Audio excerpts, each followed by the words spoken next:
les jornades que organitza la Fundació Cavall Fort i que vaig tenir el privilegi que me les encomanessin a mi, tenen com a objectiu doncs, fer una revisió constant del treball que fan els autors a l'hora d'escriure per canalla tan petita, perquè precisament escriure per gent petita, que sembla allò que pim-pam, les ratlles són molt curtes i en un moment és acabat, és molt difícil, perquè d'aquí ens en poden sortir nens i nenes amb ganes de llegir, o ens en poden sortir nens i nenes que avorreixin absolutament la idea de llegir.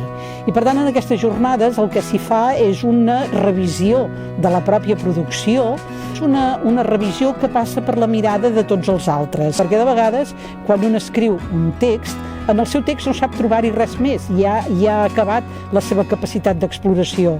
Però quan aquest text passa a la lectura d'un altre, doncs pren un relleu extraordinari. Aquests contes, evidentment, han de ser fàcils.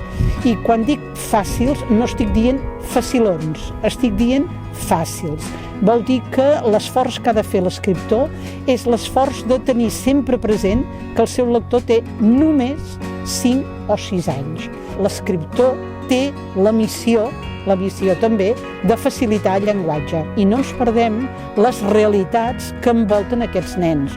No ens pensem que tots els nens tenen unes comoditats, unes cases, sinó que hi ha realitats que aquests nens les viuen, les veuen i que els contes també les han de poder reflectir. Ser petits no vol dir ignorar, no vol dir ser ignorants.